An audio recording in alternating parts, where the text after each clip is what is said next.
Hi, everyone. Welcome to our session. We're just going to give a couple more minutes for everyone to log on and we'll get started.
Okay, hi everyone.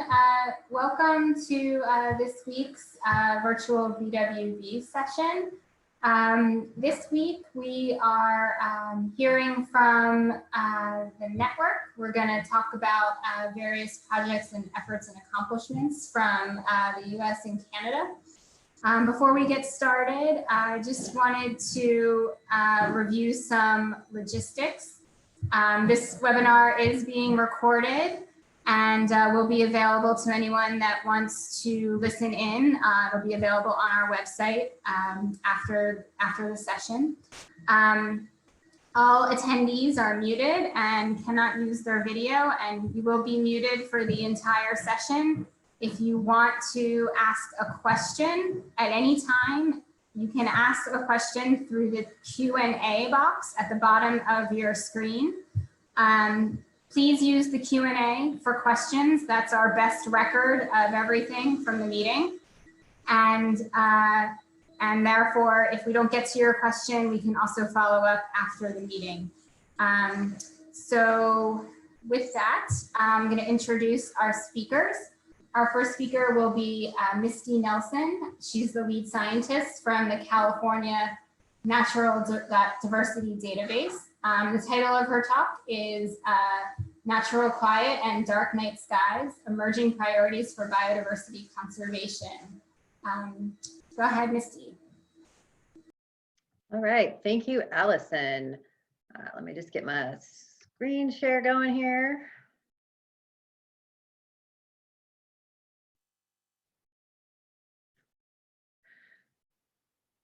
So for the sake of full disclosure, I'm not actually doing a whole lot of night sky or noise pollution monitoring in my current capacity, but they're issues that I have worked on extensively in prior jobs and just feel a very strong personal connection to, and think that it's something that folks should be a lot more aware of, particularly when you're talking about biodiversity conservation. As you can imagine, these are very big topics. There are entire advanced degrees worth, so my 10 minutes today is really just going to be a super high level, rapid fire overview introduction. Before I get started though, I hope you'll all humor me a little bit as I set the tone with a short poetry reading. It's a poem that I'm sure many of you know by heart already, but it really sets the stage and the tone for these issues. And in this crazy day and age, it's always good to take time for the arts. It's called The Peace of Wild Things by Wendell Berry. When despair for the world grows in me, and I wake in the night at the least sound, in fear of what my life and my children's lives may be, I go and lie down where the wood drake rests in his beauty on the water, and the great heron feeds. I come into the peace of wild things who do not tax their lives with forethought of grief. I come into the presence of still water. And I feel above me the day-blind stars waiting with their light. For a time, I rest in the grace of the world and am free.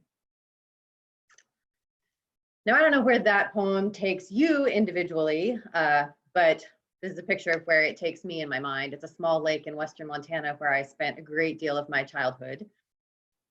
And this is where I live now, in the wonderful metropolis that is Sacramento, California, where the din and the glow of the city is virtually inescapable. So looking at these issues over time, it's really been a result of the Industrial Revolution. Over the last 120 years, things have changed remarkably. This map shows what the United States would have looked like in terms of areas of natural quiet around 1900. And this is what that looks like 100 years later. And this is solely based on distance road and railways, but you can see that it's hard to find a place where there's quiet. Alaska, you guys are doing a little bit better up there because there's no roads. But when you factor in other sources of noise, development, oil and gas exploration, aircraft overflights, which are ubiquitous, this is what it looks like. And those red areas are hotspots, those are urban areas. That makes sense that there's noise. But if you actually take a little time and look at the scale bar, you can see that there are very, very, very few places where that pure blue is. It's hard to find a quiet corner in the United States. And the same goes for light. They are pervasive. Artificial lights at night is everywhere. There are some areas, particularly the more remote areas of the Western United States, certainly Canada and Alaska, where natural dark nights still can be found. But artificial outdoor lighting is estimated to be increasing at a rate of 6% a year. So it's really an issue that needs to be proactively addressed wherever possible. And again, showing the timeline of these, the upper left shows what the United States looked like in terms of artificial light at night in 1950. And the lower right is what's expected in the next 5 years or so. As a result of these emerging issues and the rapid growth of both noise and light pollution, a lot of research is being done on the topic, both in terms of human health impacts, but also on wildlife, biodiversity as a whole, all the different species that are being affected, including a recent paper that came out in Science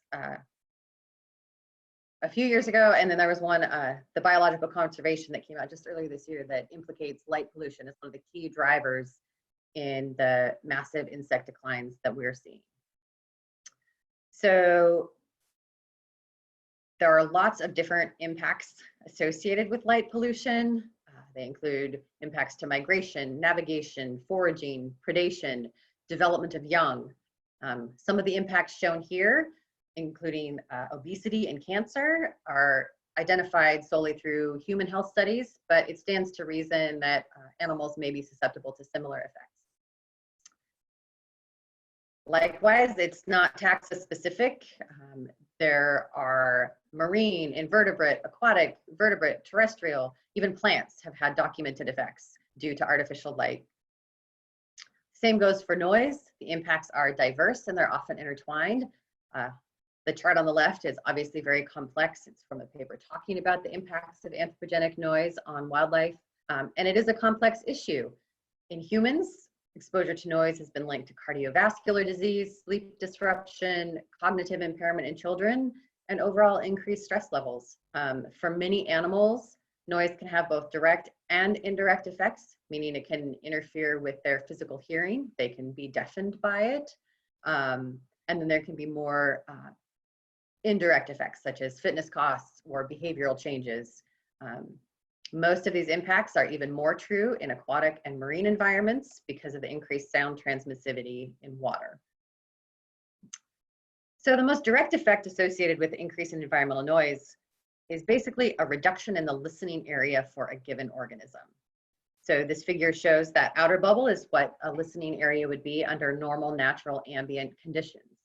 When you add 6 decibels of additional background noise, which is not very much in the grand scheme of things, that listening area is reduced by 75%. And that reduction can affect an individual's ability to communicate, to navigate, hunt for food or avoid predation, or to find a mate. And what's even more scary about some of these issues is how pervasive they are in protected areas. A study that came out by Buxton et al. In Science in 2017 looked at noise caused by humans in protected area of the United States, national parks, national wildlife refuges, places that are supposed to be protected from human impacts to some degree. That study found that 63% of protected areas in the continental US had double the environmental noise associated with human impacts. And 21%, over a fifth of those protected areas, had anthropogenic noise causing a 10 times or greater increase in environmental sound. And again, when you're looking at the impacts across taxa groups, nothing is unimpacted. The study looked at designated critical habitat for species listed under the Federal Endangered Species Act. And this chart just shows the breakdown by taxa group of the percentage of that critical habitat that had a certain degree of noise present. The tall blue bars are 3 decibels of noise, which again, that doesn't sound like a whole lot, but when you think about the listening area impacts, that 3 decibels reduces the listening area by half. And the turquoise bars show where the percentage associated with a 10 decibel increase, and that is a 90% reduction in listening area. So those are huge impacts. And when you're looking at impact for invertebrates, say, where they're looking at 5% of their designated critical habitat is that impacted. So what can we do about it? First and foremost, just being aware of the issues. That's a huge place to start. Most people never even think about it, particularly if you're from an urban environment where noise and light is just a part of your day-to-day existence. But moving forward, I encourage us all in our work to try to reduce noise wherever we can in areas that are heavily impacted, but also to try to focus on protecting those areas that have minimal impacts at present. So this is looking at noise across protected areas, and those blue places on the map, if you know of a place that is that dark blue, advocate for keeping it quiet. The same goes for light. When you are identifying or prioritizing new areas to protect, be sure to include noise and light metrics in the evaluation.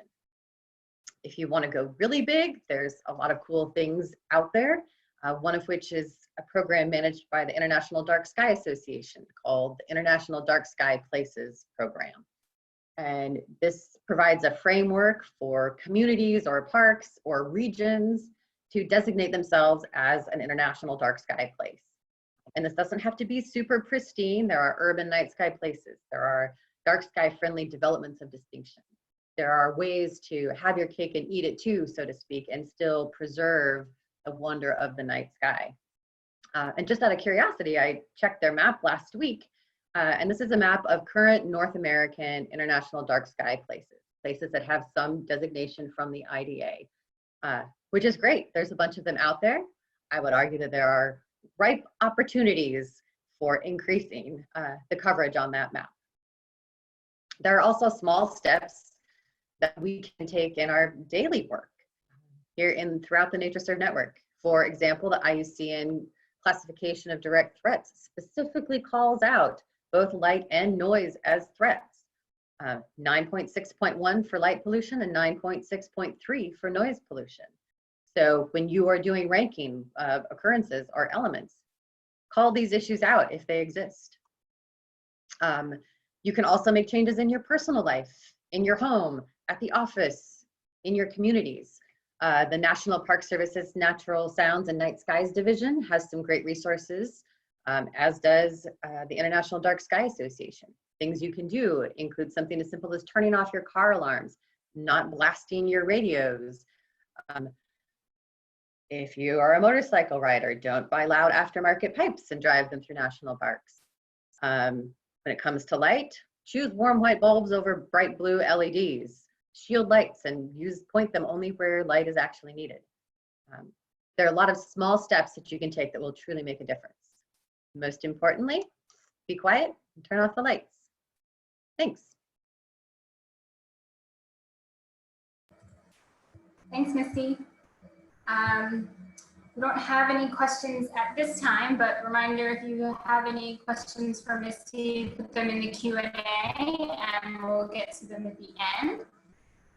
So we're gonna give it over to Josh Cohen, who's the lead ecologist for the Michigan Natural Features Inventory. And he's going to talk about the invasive species treatment prioritization.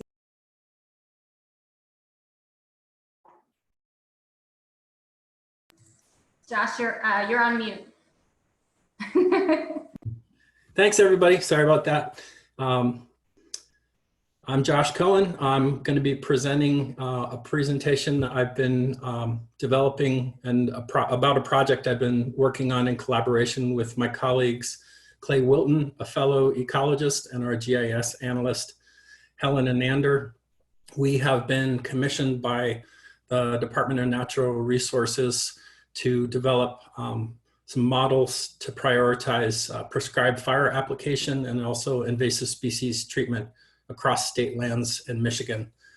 Over the past 3 months, we have been unable to conduct field work due to travel restrictions because of the coronavirus pandemic. We've used this extra office time to refine our models and also expand our modeling efforts beyond state lands. And I'll share a little bit about that at the end. I would encourage others in the network facing similar uncertainties about fieldwork to take advantage of this opportunity, use the essential data you've been collecting over the years, and incorporate it into models to answer critical conservation questions. This is a shot of Lake Plain Prairie, one of our rarest ecosystems in Michigan. This particular example is being infested by glossy buckthorn and invasive reed.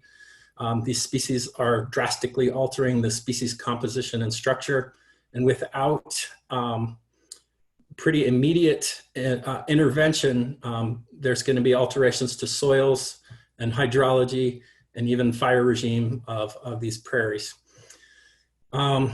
In addition to degrading ecosystem integrity and eliminating habitat for rare species, invasive species are also degrading local economies. And these deleterious impacts are going to increase with climate change and habitat fragmentation. This shot shows an ominous wall of glossy buckthorn in the upper left corner, invading a rare prairie fen ecosystem, which harbors one of the few remaining populations of Mitchell satyr, a federally endangered butterfly. So the unprecedented rate of spread of these pernicious invaders demands that we need to develop tools that can match the pace and scale of infestation, and also develop models that can facilitate the prioritization of biodiversity stewardship in these most ecologically important areas. Prior to our modeling effort, there was no systematic way for prioritizing invasive species management statewide. Our solution was to inform invasive management with the best available information, and our method that we used was a weighted geographic overlay model, looking at the stands within the Michigan Forest Inventory database as kind of the base unit of the model. Our end goal is to the end goal that we're shooting for is prudent use of finite resources to control invasive infestations in what I'm calling these ecologically most important areas. For the past 10 years, ecologists and botanists with Michigan Natural Features Inventory have been conducting wall-to-wall land cover mapping or vegetation mapping across Michigan. In addition to stand delineation, their contribution to this Michigan Forest Inventory database also includes detailed data for stands about native and non-native species by strata. As I said, the kind of fundamental unit or base unit of our model are these stands that are part of this Michigan Forest Inventory database. First step in developing our model was to intersect this stand database with a wide array of spatial data, and also to crosswalk the stands to our natural community types. Through literature review and discussion with our project sponsors and colleagues, we identified 4 critical factors for determining a site's priority for invasive species treatment, and these factors being integrity, biodiversity, resiliency, and ecosystem services. And for, I should step back, a fundamental assumption of our model is that stands should be prioritized for invasive species treatment when they're characterized by high ecosystem and landscape integrity, high biodiversity, including both rarity and richness, high resilience, and when they capture a wide array of ecosystem services.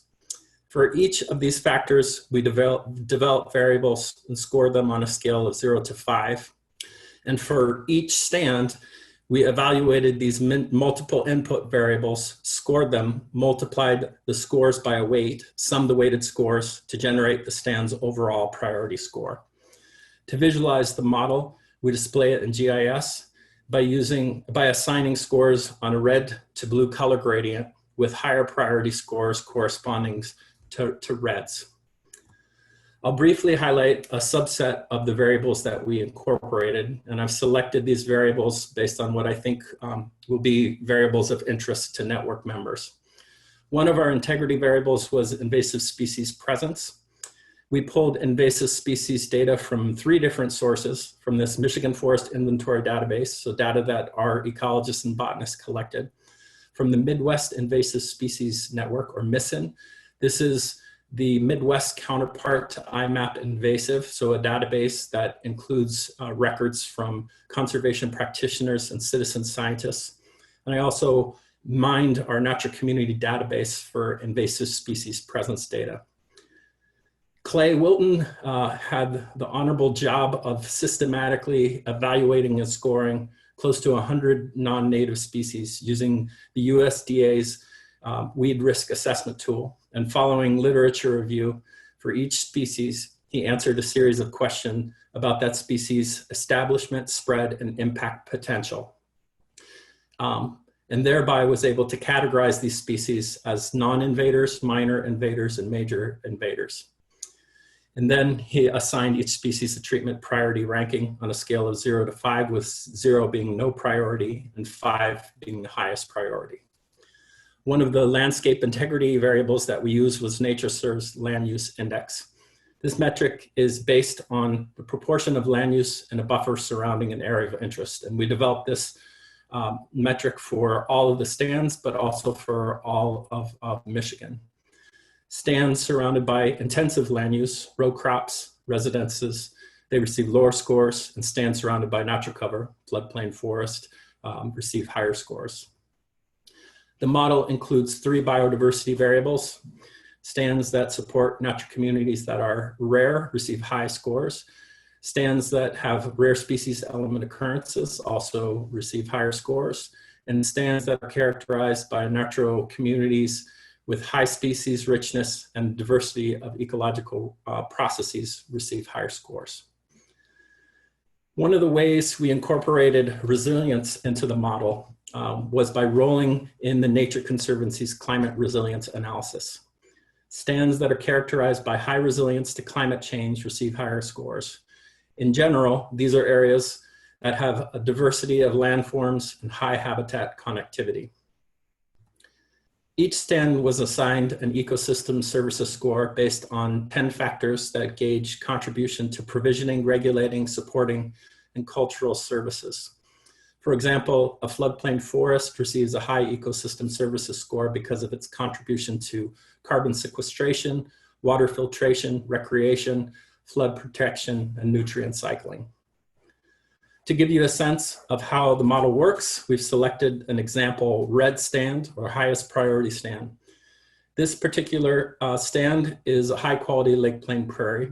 It's characterized by high species diversity.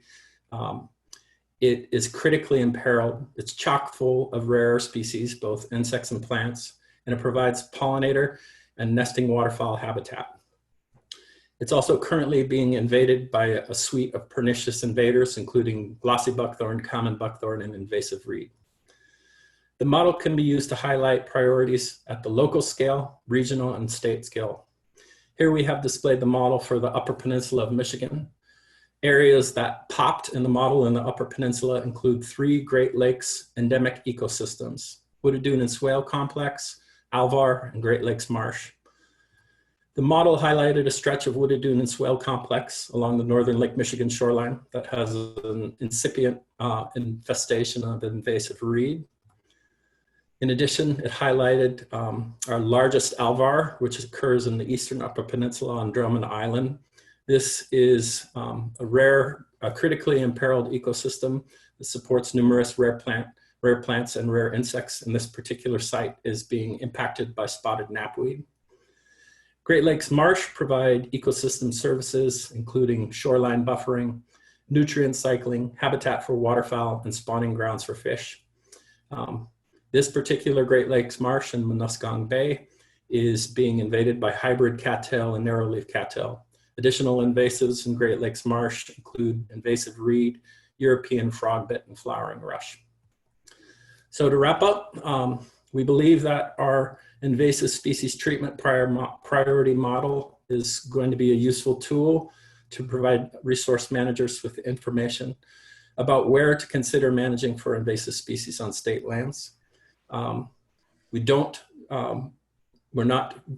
asserting that this model is going to be replacing the need for on-the-ground expertise, and we're not saying that it provides definitive answers. We hope it will, however, foster informed discussion and facilitate difficult decisions about the allocation of finite resources. Going forward, we hope to continue to improve our model by incorporating input from reviewers. If you have any questions or comments about the model, use the Q&A, but you can also shoot us emails. In subsequent slides, I have emails for myself, Clay, and Helen. We want to make the model more accessible to resource practitioners by developing user-friendly ArcGIS online tools. Currently, we're mining data from our rare species element occurrences and incorporating data on density. And we're also, as I mentioned at the beginning, working on expanding the model beyond state lands. This past week, Helen Anander has been cranking overtime to generate a statewide invasive species treatment prioritization model. Instead of stands as the kind of fundamental unit of the model, we're using 640 acre hexagons. And these are attributed with NatureServe's ecological systems. This is a sneak preview of the model. We haven't really had a chance to evaluate it in detail since it's just the first iteration that's hot off the presses. As I mentioned, if you have questions, you can shoot us emails or use the Q&A. And with that, I wanted to thank Allison, NatureServe, for the opportunity to present today. Thanks, Joshua. Next, we'll hear from Philippe Lamarre. He's a wildlife biologist and EO analyst for the Department of Forest, Wildlife and Parks of Quebec. He will be giving a talk on defining spatial scale and interactions with conservation actions, improving the threat mapping and multi-species conservation planning. Hi, everybody, and thanks, Allison, for having me. So basically, my presentation today is going to be about threat mapping mostly, but it's also going to be an opportunity for me to present the integrated approach to recovery we're working on in the province of Quebec. So here we go. In Quebec, we've got 38 presentation. I'm sorry, I've got a problem here with my screen. Can I? Okay, all right. Anyways. Something froze. Give me a second. Can you guys still see my story map presentation? Yes, we see 2 people with a camera. All right. Overlay. Yeah. All right, there we go. So basically, in Quebec, we've got 38 species that have been declared threatened or endangered, and we've got 115 that have been declared susceptible to be declared so. And we've been working on a conservation approach that is species-based for nearly 20 years. But even with our efforts going on, the list of endangered species grows longer yet. So in this context, we developed the integrated approach to recovery, which aims to use a multi-species conservation approach. So our work plan for our first phase is based on 2018 to 2021 work plan, with a lot of work that's already been done, and of course a lot of work yet to be done. So the objective of this first phase is basically to use the element occurrences we have in Quebec of those threatened species and to perform a diagnostic of these occurrences. So first we're inferring each of them at the level of their viability, and then their threat levels, and also of course what protection measures we're doing to help them. The second phase of the integrated approach is to use all the data we produced at the species level to orient our conservation efforts towards areas of multi-species conservation benefits, or also to orient our conservation action towards threats that affect multiple species at a time. So in Quebec, the database we're working with is the CDNPQ. It is the data center on Quebec's natural heritage. It was founded in 1988, and it was the first NatureServe conservation data center in Quebec, in Canada. And our main tool is, of course, well, the element occurrence. So first, when we're talking about population viability, what we're talking about right here is basically the attribution of EO ranks to all the occurrences we're talking about. So that's already a big main piece of work, and we were using Tomino and all's approach. So we're using the decision key in combination with the data from the rank factors, so landscape data, habitat quality, population, demographics, etc., and all our EO ranks that we've attributed are validated by local experts. So in this way, we make sure to use field expertise to validate our analysis. So once we've wrapped up all the information on population viability, the other thing we want to do is the threat analysis, of course. And once we've documented all the different threats that were affecting one species, we want to classify them. And to do so, we developed a level 3 standard threat classification here in Quebec. And of course, it's based on the YUCN threat classification, but we also integrated some elements from the CMP, and that were quite interesting.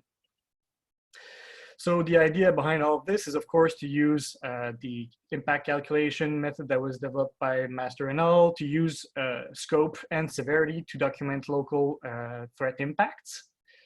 But while doing so, we realized we had some issues with multiple spatial scales.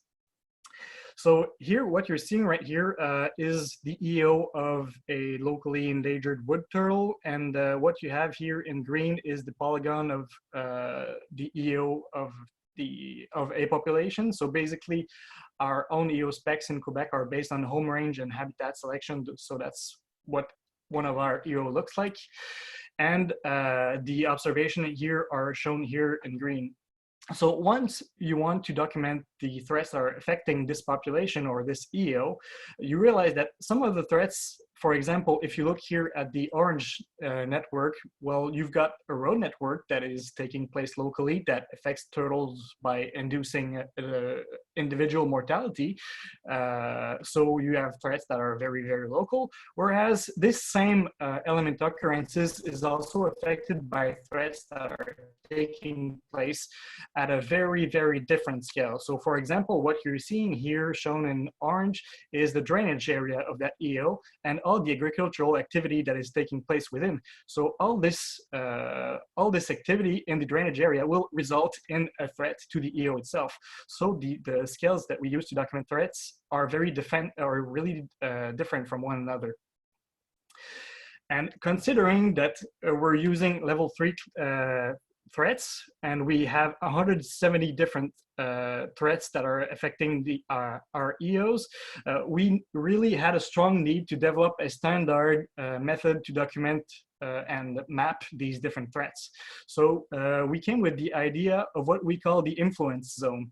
Basically, the influence zone is a standard stress-based approach for threat mapping, and it uses data from Slavsky's stress classification from 2008, and also it combines it with a proximity factor. So for example, if you had urban development, which is a stress that is based on ecosystem conversion, it is also a stress, a threat that is local, often within the EOs. In this case, the influence zone we'd have to use to properly document the impact on the EO would be the EO itself. In some other cases, such as the case of water pollution or drainage, and a lot of threats that are related to water management. In this case, often the threat sources is taking place outside of the EO, so it's remote. And in these cases, the influence zone we're going to use is the drainage area or watershed. We've got other stresses, of course, that are affecting species themselves by inducing mortality, notably. So some of these threats, for example, the matter of road mortality, are stresses that are taking place locally and are possible to locate. Whereas on the other hand, we have a lot of different stresses for which we don't have a lot of geometric data, and for which the source is impossible to locate. So for all these threats, such as parasitism, and diseases, we use the influence zone related to the prevalence of the threat within the EO. So the number of individuals affected in comparison to the estimated size of the population. So you see that we're using a combination of stresses and proximity factor to have a standard approach to document the threat scopes. What is also interesting about this approach is that the fact to have a standard approach to document these scopes also determines the appropriate scale for conservation actions to be efficient for the conservation of different EOs. So talking about protection, the last step to do is, once we've documented population viability and threats, what are we doing to reduce these threats? So we want to infer which protection measures are in place, and also what are the other conservation actions that are done. To do so, we wanted to use an approach that was similar to the one proposed by Masters et al. 2012. And so we're using, instead of using scope and severity, we're using scope and efficiency. So the efficiency of the conservation action is within the EO, the ability of the action to reduce locally the impact of a specific threat. So this is a work that is ongoing right now. So we're still working on this. So if any of you guys have done this in the past, please contact us. We'd be really interested to exchange about this. So what we're doing right now is we're classifying and giving different efficiency weight to conservation action categories. And the goal is to have categories of actions that will match categories of threats. For example, here we have, let's say we have land protection measures. Well, they would have an extreme efficiency towards habitat conversion and degradation, whereas they would have a negligible efficiency towards control of invasive plant species. So this is a standard approach we're trying to develop right now.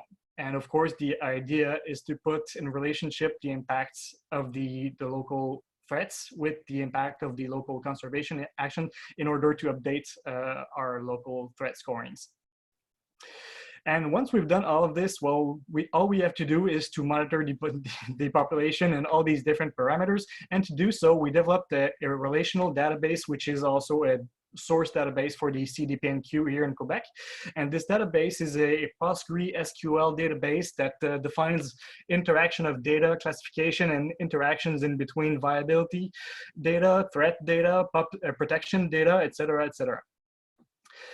The second phase of our integrated approach to recovery is, of course, to use all this diagnostic data to change and adapt our conservation actions. So let's say we would be, if we were to use a traditional one species based approach for conservation, if we were to use threat impacts for one species, for example, here for wood turtles in Quebec, we would automatically orient most of our conservation actions towards the impacts that have the highest cumulative threat scores. So we would go towards rural mortality or urban development, but we would probably overlook other actions that could have multiplied conservation benefits. For example, we know that turtles like to lay their nests, make their nests in mines and quarries, and making actions in nest and quarries might also provide other conservation benefits for other species using this habitat, for example, the peregrines falcons. Using multi-species conservation data will also allow us for the identification of important areas for conservation. So in this case, we have one single drainage area, 29 threatened wildlife species, and nearly 300 element occurrences.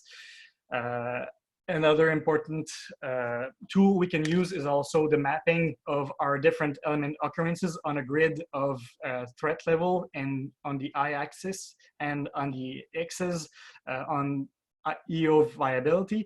This allows us to map all the occurrences that are the most threatened or the less viable. And once we've done that, we can target all the EOs or group of EOs that are in need of either protection, or for the ones that are less viable, to target them for restoration efforts.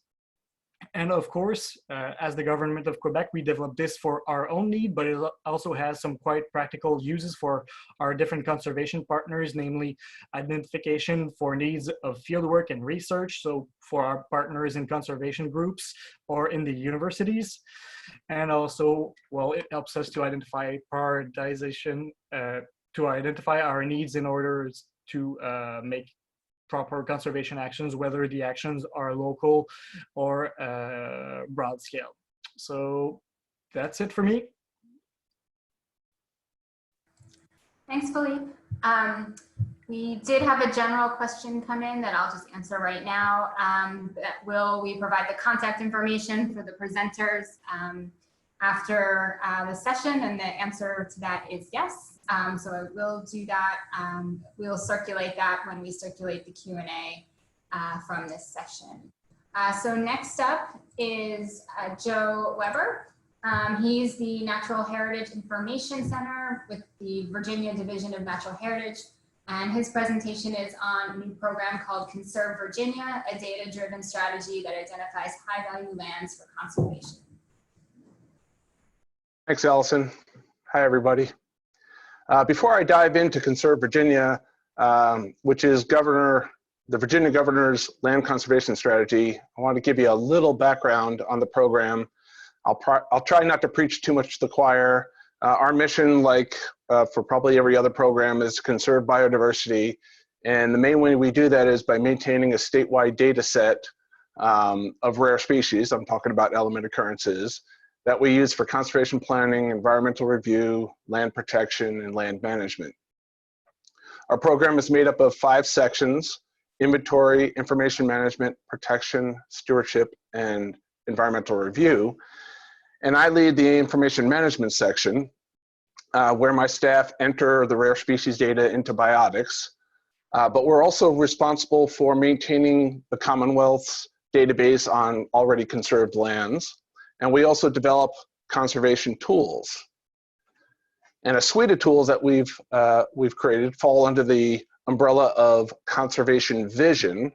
Don't get confused with Conserve Virginia. Conservation vision has been around for probably almost 18 years now. This is Virginia's Conservation Planning Atlas. And we have developed models for these 9 conservation themes. And you can, if you want to read more about those data sets, you can click on the link at the bottom. So the reason I'm showing you our conservation vision models is because some of the highest priorities from those models were used in Conserve Virginia.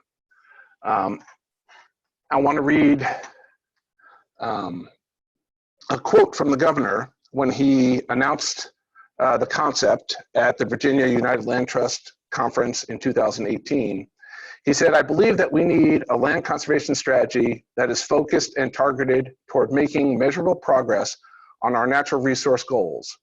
Through this data-driven process, we will prioritize the most important targeted lands and direct limited resources towards those conservation projects that create that provide the greatest benefit in the most cost-effective manner." So Conserve Virginia looks at the highest priorities for several conservation themes, and then we look at unconserved land and try to identify that for conservation. Pretty simple. So we're in between versions right now. We've had version 1.0 out since last April, or April 2019. We are currently having version 2 reviewed by the Secretary's office. So this presentation is going to be a mix of both of those products. So my agency, the Department of Conservation and Recreation, worked with the Secretary's office, Secretary of Natural Resources, to contact state and federal agencies, 25 land trusts, and conservation organizations to ask them to send us their priority data. And in the 2019 version of this product, we had 19 inputs. For this new version, we're going to have 21. And those inputs were cross-referenced against the Chesapeake Bay Partnerships Conservation Atlas, the Coastal Zone Program's Ecological Value Assessment, and also data from 14 other land trusts, just to make sure that we were covering all the highest priorities of the Commonwealth. And last year, those 19 categories were consolidated into, or 19 inputs were consolidated into 6 categories. We've added an additional category this year for water quality, and I will talk about all these. So the first category is our natural habitat and ecosystem diversity category. This starts with the highest priority ecological cores from our natural landscape assessment. These are large intact areas of high ecological integrity. We also included resilient and connected landscapes. This is the same TNC product that Joshua talked about earlier. We included the landscape corridors that connect those highest priority ecological cores. We included our central data, our natural heritage conservation sites, which are built out from our elm and occurrences. And from our game department, we included a layer on brook trout streams, because brook trout are an indicator of high ecological integrity. So that category started us off with almost 4 million acres in version 1.0. And a couple things to point out. When I show you these maps, the areas that are already grayed out are the already conserved lands, like you can see here in the mountains. And then as I progress through adding different categories, I'm going to turn each one dark green and build the Conserve Virginia map for you. So the next category is agriculture and forestry. For this, we use the agricultural model and selected the highest priorities in terms of soil suitability, land cover, and travel time between producers and consumers. We also used the Forest Conservation Values Model, which was developed by our Department of Forestry, and we selected the areas of highest quality, most productivity, and greatest vulnerability to development. So this category added 1.4 million acres. It's important to note that those are only the highest priorities. There are over 5 million acres of working lands in conserved Virginia. Those other acres come in from the other categories. Next category is cultural and historic preservation. For this, we use the Cultural Resource Preservation Index developed by the Department of Historic Resources. And these are lands that are either National Historic Landmarks, or they're part of battlefield study or core areas, or they are either on or have potential eligibility for national and Virginia registries. This category added 1.1 million acres. Next category is protected landscapes resilience. These are priority areas that are most critical to resilience of protected lands. We received data sets from 2 federal agencies and 3 state agencies. These are lands that are necessary to protect biodiversity, which can include certain management activities such as fire. And you need a lot of space to be able to put fire on the landscape. So that category added 630,000 acres.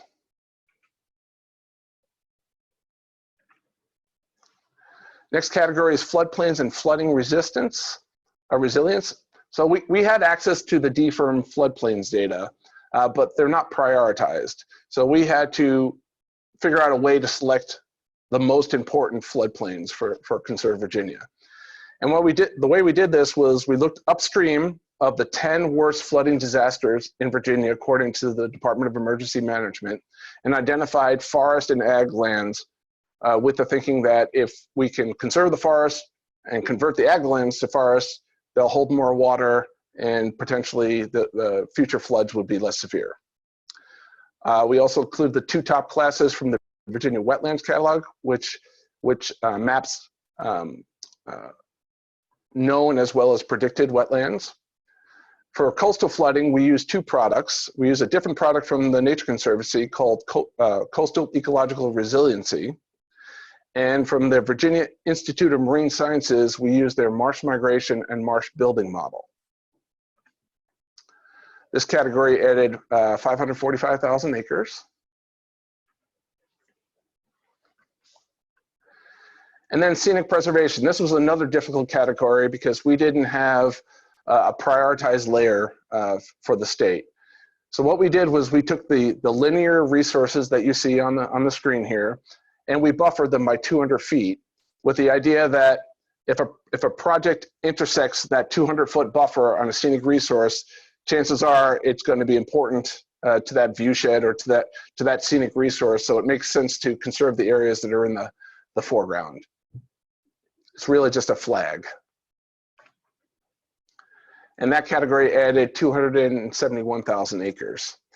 So I want to note that you can't just add up the acreages on the side and to total up conserved Virginia. There's a lot of overlap, and we don't count areas twice. But a single area could have multiple benefits. And then this is the new category for version 2.0. It's still draft. We call it water quality improvement opportunity areas. And what this does is we look at nitrogen, phosphorus, and sediment loadings from agricultural sources based on 2 assessments from the Chesapeake Bay program and 1 from the state of Virginia. And then we look at 12-digit hydrologic units and identify those that are in the 90th percentile for any one of those pollutants from any of those assessments. And then we buffer waterways within those hydrologic units by 100 to 400 feet, depending on slope and whether or not that waterway is part of a headwater stream. And then the idea here is to conserve these riparian buffers, keep them vegetated, and reduce the input of these non-point source pollutants. So this category added almost 800,000 acres. And here's kind of a preview of version 2.0, but not exactly, because not all the maps have been updated. Last year's version had 6.3 million acres. This year, 6.8 million. The differences there are caused by the new water quality input. It's also caused by overlap between the different categories. And finally, any lands that have been conserved under version 1.0 have been removed because we're only focusing on unconserved or insufficiently conserved lands. These data are publicly available on our Natural Heritage Data Explorer, and anybody can go to this link and see the version 1.0 maps. And with that, thank you for your time, and I'll pass it back to Allison. Great, thanks, Joe. We have a few minutes left. If there's any other questions that anybody wants to ask, now's the time to put them in the Q&A. Oh, got one. Question for Joe. Does that 6.8 million acres include the gray existing protected? No. Any areas that were already sufficiently protected are excluded from Conserve Virginia. There are lands that are inadequately protected. For example, if there's a no development easement, but it doesn't prevent the cutting down of the forest, it could be, additional restrictions could be added to the deed, and that would allow it to count for Conserve Virginia. Okay, so with that in mind, what's the total percent of targeted state protected? If we conserved everything in Conserve Virginia, we'd be about 40% of the state. We're currently about 16% of the state is conserved. So the target is about 40 and 16 is preserved already. Yeah, not quite to E.O. Wilson's 50. Okay. Let's just give it a second, see if any other questions come in, and if not, we'll let it go. I'll put it back to any of the panelists. Oh, here we go. How has Conserve Virginia and that acreage been received by the public and politicians? Good question. I think for the most part, it's been received well. There was definitely a lot of confusion about it when we first released it last year, but we've done a pretty good job of going around the state, presenting it and dealing with questions. So I think the land conservation community really appreciates having those models out there. So any of the panelists, anything that you want to add to your presentations, or any final words before we sign off?